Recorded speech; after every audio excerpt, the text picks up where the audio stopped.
안녕하세요. 초보택시입니다. 저는 지금 인스파이어 호텔에 줄타기 하고 있습니다. 지금 앞에 한 대, 두 대가 있고 제가 세 번째입니다. 제 뒤로 하나, 둘, 셋, 네 대 정도가 있네요.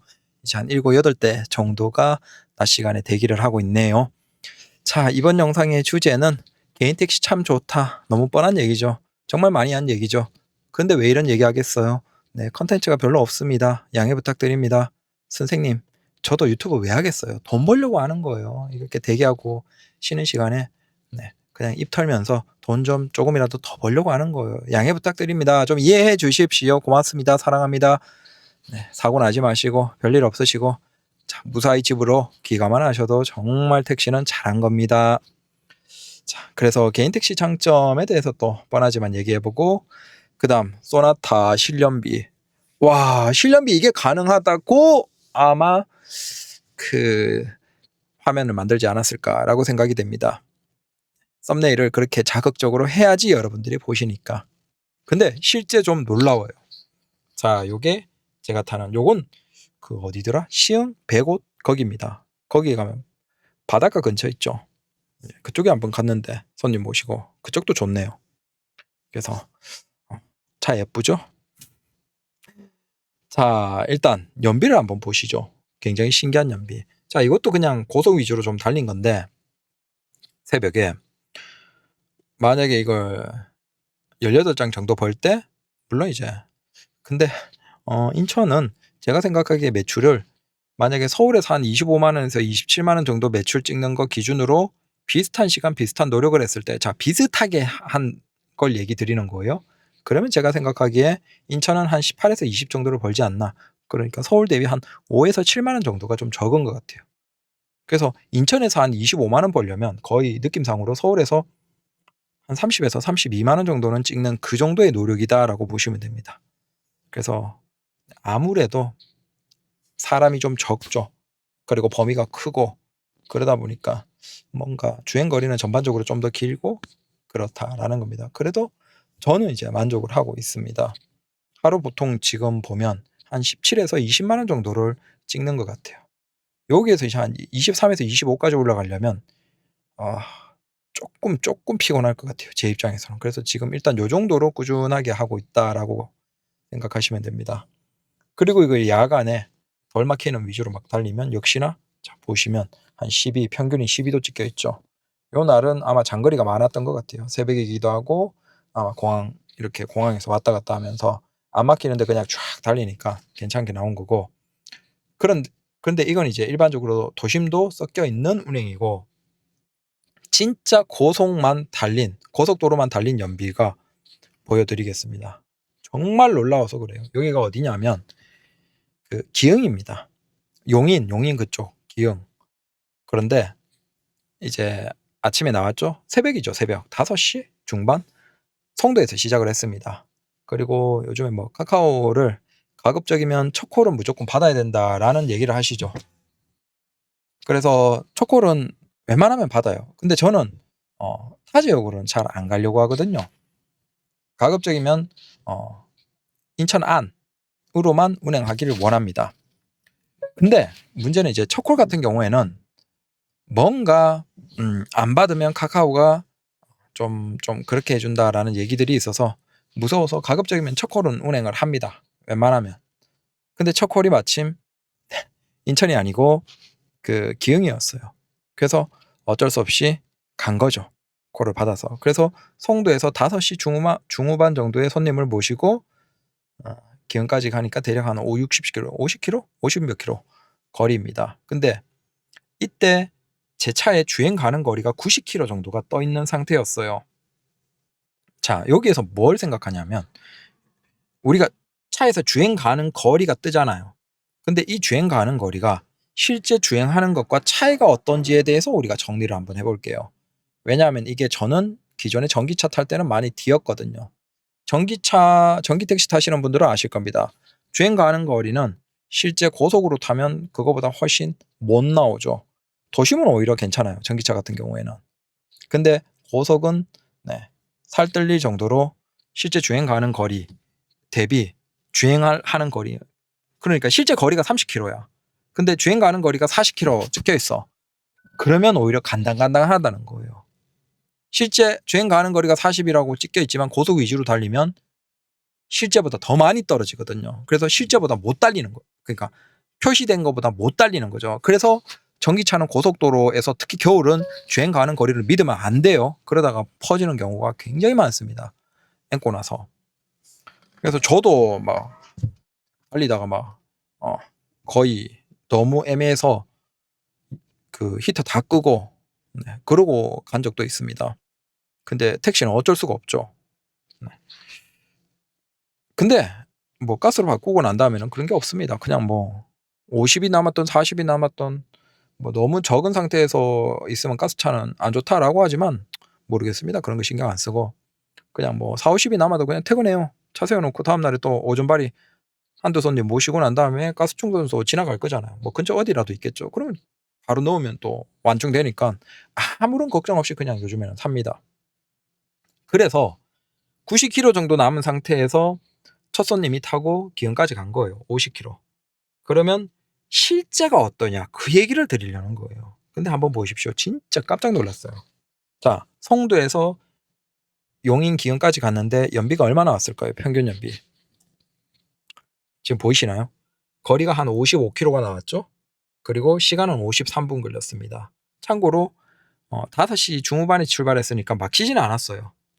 그거보다 한 20분, 30분 늦었으면 꽤나 막혔을 겁니다. 근데 막히지 않았고 1차선에서 80에서 100km로 꾸준하게 갔습니다. 거의. 그러니까 연비가 무려 17.1이 찍혔어요. 근데 송도에서 용인 기흥 쪽으로 가면 오르막이에요. 고속도로 상으로는.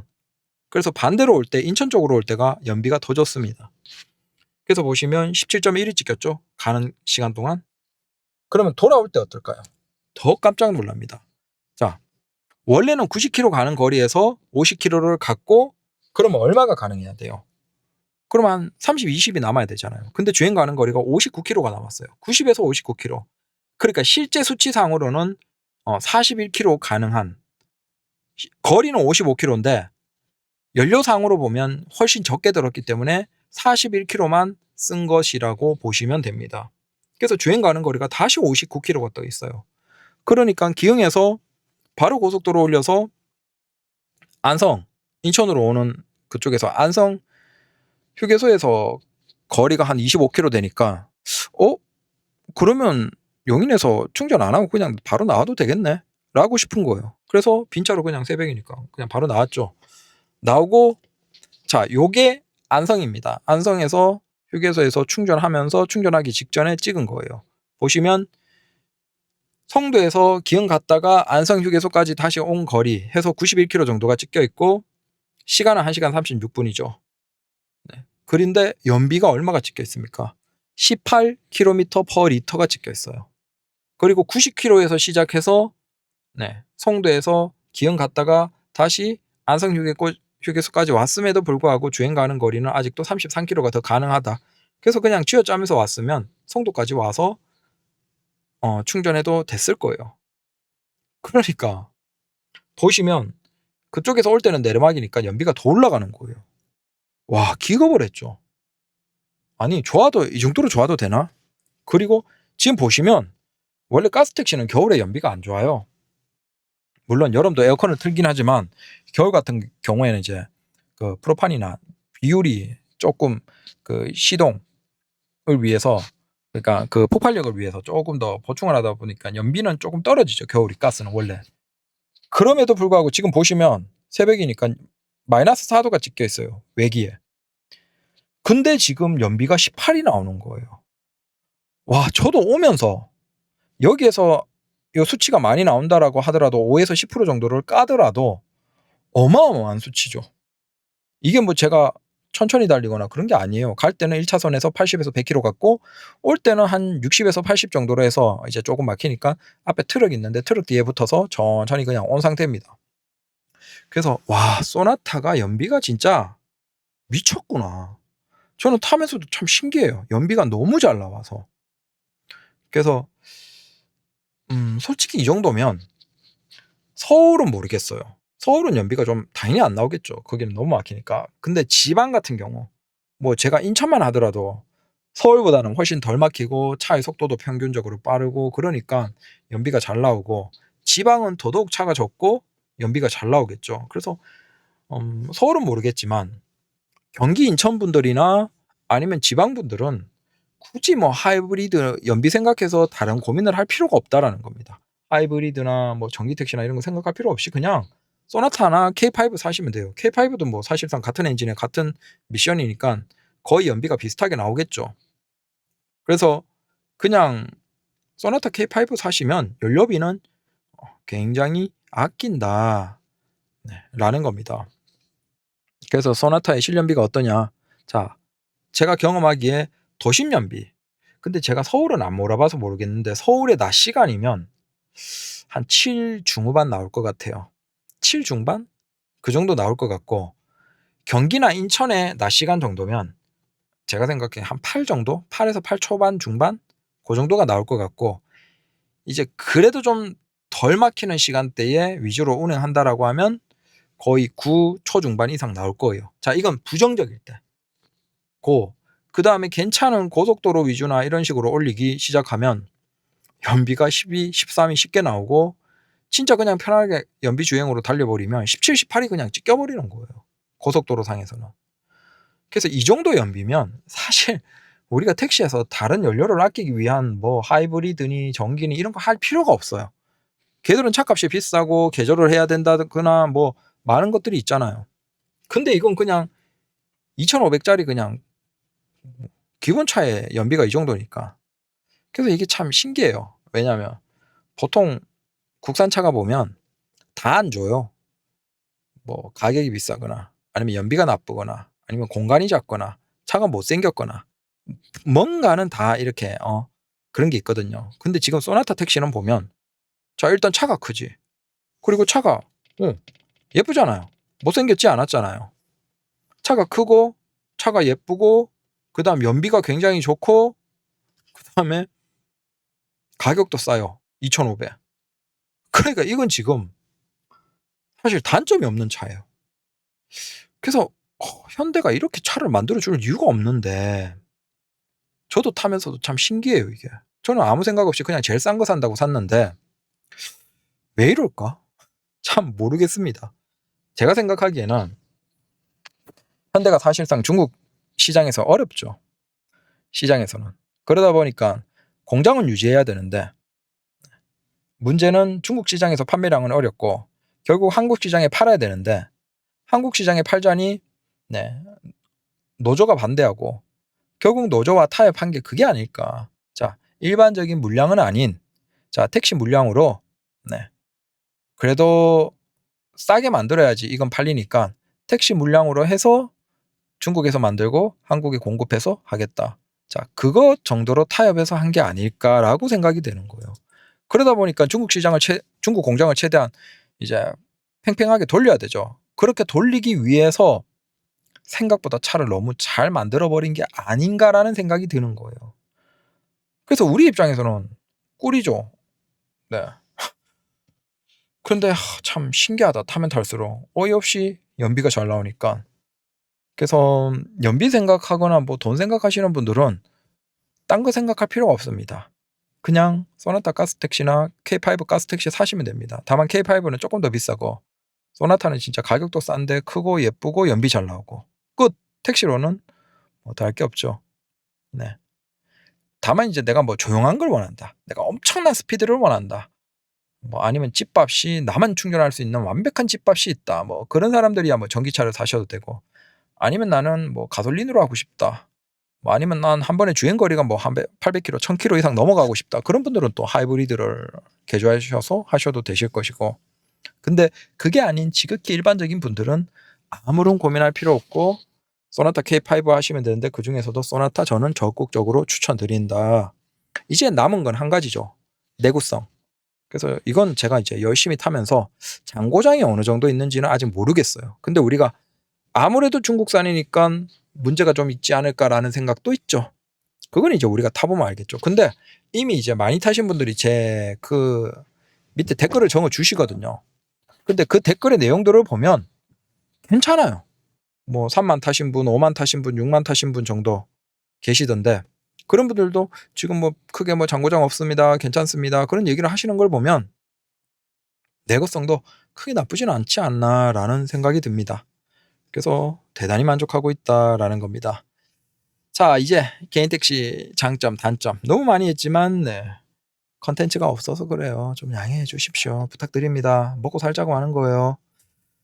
자, 죄송합니다. 위아래 잘못 적었네요. 개인 택시 단점을 먼저 짧게 하고 가죠. 자, 개인 택시예요. 자, 택시는 택시인데 개인 택시와 회사 택시랑 성격이 굉장히 다르죠. 회사 택시는 여기에 잘 해당이 되지 않는 부분들이 많아요. 그래서 개인 택시라고 얘기 드리는 거예요. 자, 개인 택시 같은 경우에는 단점은 일단 차를 시작을 할 때 목돈이 좀 많이 들어가죠. 번호판에 차까지 하면 꽤 많이 들어가요. 이게 좀 놀라운 게 오히려 일본 같은 나라 있죠. 일본이 개인 택시를 하더라도 그 자격이나 그걸 유지하기까지는 힘들어요. 그래서 일본은 우리는 뭐 무사고 3년이잖아요. 근데 일본은 무사고 10년이라는 얘기도 있고 굉장히 길다. 대신 그걸 그렇게 많이 하는 사람들이 별로 없다 보니까 차량이랑 구입 가격, 그러니까 면허 구입 가격은 오히려 면허가 한 4-5천 정도 하고 차까지 3-4천 하면 우리보다 적게 든다라고 합니다. 대신 그걸 하기까지가 너무 오래 걸리죠. 그래서 일본에서는 그 개인 택시가 숫자가 많지 않습니다. 전체 택시 대수를 보면 20몇만 대인데 그중에서 개인 택시가 고작 한 15% 정도밖에 안 된다라는 거죠. 자, 반면에 우리는 개인 택시를 할 수 있는 것들이 계속 낮아지면서 하려는 사람이 많아지고 그로 인해서 개인 택시 가격은 꾸준히 올라버려서 아무래도 시작할 때 돈은 좀 많이 들어간다라는 점은 감안을 해야 되겠죠. 그리고 회사 택시와 또 다르죠. 개인 택시 같은 경우에는 고정 지출이 있습니다. 이게 25%에서 한 30% 정도 되는 것 같아요. 근데 회사 택시는 가스 소수를 제외하면 고정 지출이 거의 없다라고 보시면 되죠. 그러니까 회사 택시는 뭐 그냥 회사에서 가스 추가분에 대해서만 뭐 회사에 따라서 서로 이렇게 차등으로 해서 하니까 대부분의 경우에는 그냥 그 외의 비용은 아무것도 돈 들어갈 게 없죠. 그래서 회사 택시 같은 경우에는 돈 들어갈 게 없는데 반면에 개인 택시는 한 25에서 30% 정도는 돈이 고정 지출 비용이 있다라는 것이고 그다음 5년 양도 제한이 있죠. 그리고 권리금의 변화가 있습니다. 자, 이것도 그리고 권리금의 변화 있죠. 권리금이 반드시 오르는 것도 아니죠. 오를 때도 있지만 내릴 때도 있어서 만약에 사셨다가 내리면 그것도 조금 속설이죠. 근데 요즘 분위기로 보면 한동안은 계속 오를 가능성이 크다라는 겁니다. 다만 거기에서 변수가 5% 정도로 예상되는 운전 검사에서 걸러지는 기사님들의 매물이 실제 어느 정도 영향을 미칠지는 모르죠. 분명히 영향을 미치긴 할 것 같은데 정부에서 얘기하는 대로 한 5% 미만으로만 제한이 되면 크게 미치지 않을 것 같다. 시장에서 받아내주지 않을까라고 생각이 되는데 그게 실제 그 정도로 유지가 될지 아니면 모르죠. 여튼 요 정도의 단점은 있긴 합니다. 개인 택시가. 하지만 장점을 얘기해보죠. 자, 이제 개인 택시는 기본적으로 자영업이죠. 결국은 창업하는 것이고 내가 돈이 들어가는 것이고 그런데 망할 일이 없다라는 겁니다. 왜 공적 역할에서 보시면 개인 택시는 대중교통 성격이에요. 자, 개인 자영업자이긴 하지만 공적 성격이 있습니다. 마치 우리가 사회복지사업과 비슷한 거죠. 사회복지사업도 원래 구조상으로 보면 다 자영업이긴 하지만 그래도 거기에서 어느 정도의 사회에서 공익의 성격이 있죠. 그래서 뭐 세제 혜택이나 많은 것들이 있는 것이죠. 마찬가지로 개인 택시도 이게 자영업이긴 하지만 대중교통 성격이 있어서 당연히 가스 충전 비용에서 세금 부분에 대해서 어느 정도의 혜택을 준다든지 만약에 이게 순수하게 완전 자영업이면 가스 충전 비용에 대해서도 그런 혜택을 줄 필요가 없겠죠. 그래서 결국은 공적인 대중교통 성격이면 핵심은 망할 일이 없다라는 거예요. 왜? 택시가 망해서 택시가 안 돌아가. 운행이 안 돼. 그럼 어떻게 돼요? 대중교통망 중에 한 축인 택시가 부족함으로 인해서 사람들이 대중교통망이 허술해지는데요. 이동을 못 하는데요. 그럼 난리가 나겠죠. 자, 지금 대중교통망은 철도, 네, 그래서 지하철, 그다음 버스, 그다음 택시, 크게 세 개로 나뉘죠. 뭐 비행기야 뭐 소수고 대중교통이라고 보기에는 힘들고, 철저하게 대중교통은 지하철, 버스, 택시라고 할 때, 물론 법적으로 택시는 대중교통이 아닙니다. 하지만 대중교통과 똑같이 묶여 있죠. 그래서 망할 일이 없어요. 우리가 일반적인 창업, 자영업 식당은 어때요? 내가 못하면 아무리 상권이 좋고 뭐 아이템이 좋아도 내가 못하고 내가 뭐 문제가 생기거나 혹은 외부 변수로 인해서 망할 가능성이 너무 높아요. 한국에서는 망할 가능성이 높죠. 하지만 우리 택시는, 개인 택시는 대중교통 성격이기에 내가 진짜 또라이같이 막 자격이 날아갈 정도의 이상한 짓을 하지 않는 이상 망할 일이 없다라는 게 가장 좋습니다. 그냥 내가 성실하면 끝나는 거예요. 네. 그다음 두 번째는 수입이 일정하다. 우리가 일반적인 자영업 같은 것들, 식당이 굉장히 유명한 가게가 있어. 줄을 어마어마하게 서. 근데 그 옆에 차리더라도 내가 그 손님들을 나눠 먹을 수 있나요? 자, 내가 굉장히 유명한 인기 맛집 옆에 차린다고 그 손님을 우리가 나눠 먹을 수 없죠. 그 사람들이 그 가게에 줄을 1시간, 2시간씩 서서 먹을지언정 그 바로 옆집에 내가 다른 가게를 냈다라고 해서 내 가게로 오지 않아요. 일반적인 자영업 창업 시장은. 근데 개인 택시는 굉장히 꿀이죠. 내가 남과 좀 차이가 있고 뭐 어떻더라도 상관이 없어요. 자, 그리고 저 사람이 굉장히 차가 좋고 신뢰가 깨끗하고 운전 잘하고 손님에게 평가가 좋아요. 정말 압도적으로 뛰어난 사업자가 있어요. 앞에 택시가. 근데 그렇다고 해서 문제는 뭐예요? 그 사람도 한 손님밖에 못 모시고 나도 한 손님을 모실 수 있다는 거예요. 자, 그 앞에 택시를 타고 싶어 하는 사람이 10명, 20명이 있더라도 문제는 뭐죠? 그 사람이 10명, 20명을 다 못 쓸고 가요. 한 명만 태우고 가야 되고 그 다음은 어떻게 해야 된다? 내 걸 타야 되는 거예요.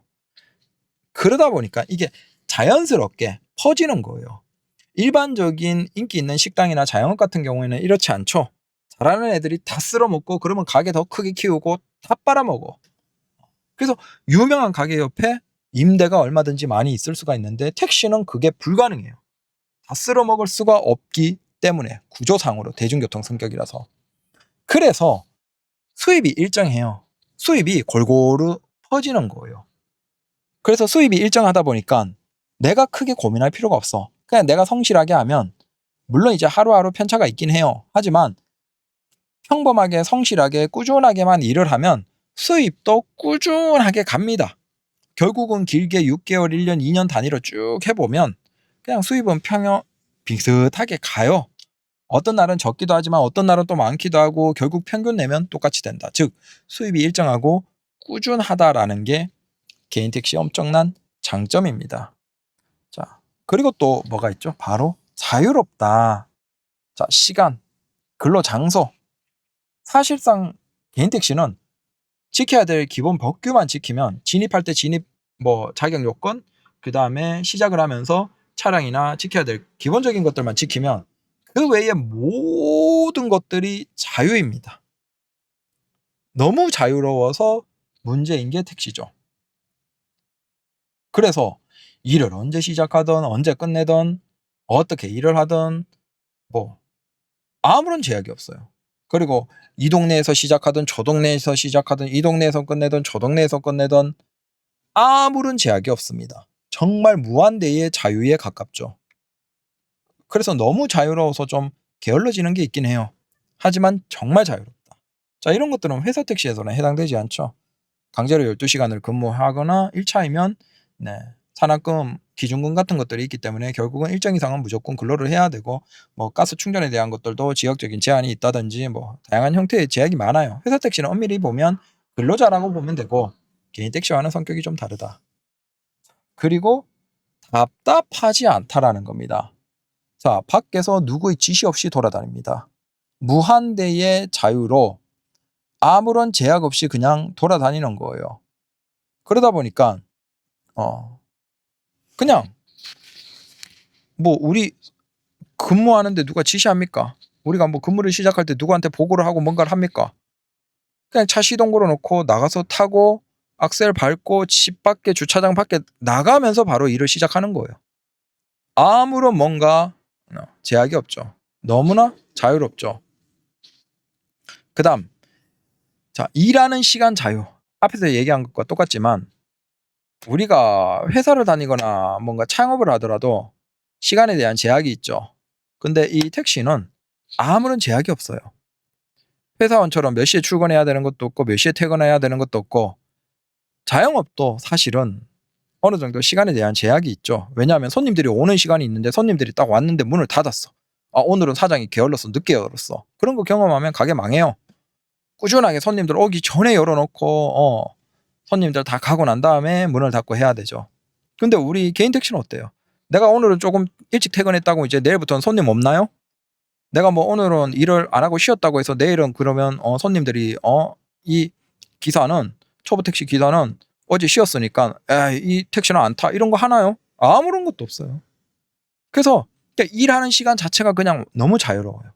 오늘은 낮에 했다가 또 이게 낮에 안 맞으면 내가 밤에도 해보고 새벽에도 해보고, 그 다음 아침에 시작해서 저녁에 끝내든지 저녁에 시작해서 새벽에 끝내든지, 아니면 아침만 시작하고 저녁도 하고 집에서 낮에는 쉬든지, 어떤 식으로 일을 하더라도 아무런 제약이 없어요. 정말 무한대의 자유인 거죠. 마찬가지로 또 똑같지만 쉬고 싶을 때 자유입니다. 원하는 날짜, 원하는 요일 완전 자유롭게 휴무가 가능해요. 물론 너무 장기 휴업 같은 경우에는 신고를 하긴 해야 돼요. 그게 첫 번째와 똑같은 거예요. 결국은 대중교통 성격이기 때문에 어느 정도의 공급이 되어야 돼요. 근데 이걸 너무 오랫동안 장기 휴업을 해버리면 그건 이제 지자체에서 대중교통 공급 성격에서 차질이 있기 때문에 일정 이상 휴업을 할 경우에는 신청을 해야 돼요. 근데 그것도 뭐 크게 까다롭게 하진 않아요. 그래서 내가 뭐 오늘은 좀 몸이 피곤하다. 근데 회사에서는 어떻게 해? 물론 이제 회사에서도 반차를 낸다든지 하지만, 불규칙하게 내가 막 쉬고 싶거나 아니면 일을 오늘은 출근을 뭐 1시간 늦게 하고 싶어. 오늘은 좀 피곤하네. 조금만 더 쉬다가 일 나가지 뭐. 오늘은 좀 피곤해. 일을 좀 일찍 끝내야 되겠다. 이게 됩니까, 회사에서? 자, 창업도 이게 안 돼요. 일반적인 가게 자영업도 이게 안 돼요. 손님 오기 전에 다 준비를 하고 음식 재료 준비하고 뭐 다 식당 다 준비하고 해야 되잖아요. 그러니까 사실 자영업, 창업, 식당 같은 경우에도 창업이고 자영업이긴 하지만 사실상 근로와 다를 바가 없어요. 그건 묶여 있는 거죠, 손님에게. 하지만 우리 개인 택시는 어떻다? 100% 완전 자율이에요. 그래서 이 무한대의 자유가 사실은 너무 자유롭다 보니까 조금 게을러지는 성격은 있어요. 그래서 이렇게 게을러질 때 우리는 어떻게 해요? 차를 바꾸죠. 왜? 차를 바꾸고 풀할부 땡겨버리는 거죠. 그러면 이제 내야 되는 활부가 있다 보니까 약간 좀 성실히 일을 합니다. 그래서 기사님들 보면 보통 게을러질 때 차 활부를 땡겨버립니다. 풀할부로. 그것도 괜찮은 방법이긴 해요. 그 정도로 해야 될 정도로 우리가 너무나 일이 자유롭다라는 겁니다. 아무런 제약이 없고. 그래서 개인 택시는 진짜 무한대의 자유고 정말 만족스럽습니다. 여러분들 혹시 주변에 개인 택시 하는데, 물론 일 자체가 힘들고 뭐 어렵다 그만두는 분들도 계시긴 해요. 하지만 혹시 망해 나간 분들 계신가요? 저도 뭐 다른 일도 많이 하고 자영업 창업도 계속 지금도 하고 있긴 하지만, 자영업 창업 일반적인 시장은 진짜 살얼음 판입니다. 망하지 않기 위해서 악착같이 계속 노력을 해야 돼요. 경쟁자는 계속 생기고. 근데 우리 개인 택시 중에서 혹시 하시는 분들 중에서 망해서 개인 택시 접었습니다라는 분 혹시 보신 분 계신가요? 없어요. 개인 택시 망해서 접었다는 분 저는 본 적이 없습니다. 여러분도 본 적이 없죠? 없어요. 다른 자영업 창업과 전혀 다른 게 이거예요. 개인 택시는 망해서 접은 사람이 없습니다. 근데 식당이나 이런 것들은 망해서 접은 사람이 너무 많죠. 그만큼 개인 택시는 망하지 않고 자유롭게 일을 할 수 있으면서도, 물론 돈을 막 많이 벌거나 아니면 퇴직금 성격은 없어요. 그건 조금 아쉽죠. 근데 그런 것들은 우리가 알아서 스스로 이제 소득에서 뭐 월 기준으로 한 5%에서 10% 정도를 따로 이제 퇴직금 성격으로 저축을 해둔다든지, 그건 스스로 하면 되는 것이고, 그것까지 원하는 건 조금 오바죠. 그래서 개인 택시의 장점은 굉장하다. 저는 적극적으로 추천드린다라는 겁니다. 저기에 목돈이 좀 들어가서 그렇지, 그 목돈만 잘 마련할 수 있으면 개인 택시는 절대 걱정할 필요가 없다. 이게 5년 양도 제한 저것만 이제 사실상 풀려버리면 진짜 거의 최상의 직업이 아닐까라고 저는 생각을 합니다. 물론 이제 내가 고소득이고 좋은 직장을 가지고 있어. 그런 사람들이야 예외지만 그냥 평범한 사람 있잖아. 평범한 사람들. 그 평범한 사람의 관점에서 개인 택시는 굉장히 괜찮은 직업 중에 하나라고 저는 생각을 합니다. 자, 그래서 오늘도 개인 택시 찬양을 해봤고 들어주셔서 대단히 감사합니다. 별일 없이 오늘도 잘 일 마무리하시고 집으로 가서 쉬시길 바랍니다. 저는 메다가 너무나 부족해서 열심히 좀 해야겠습니다. 감사합니다. 즐거운 하루 되십시오.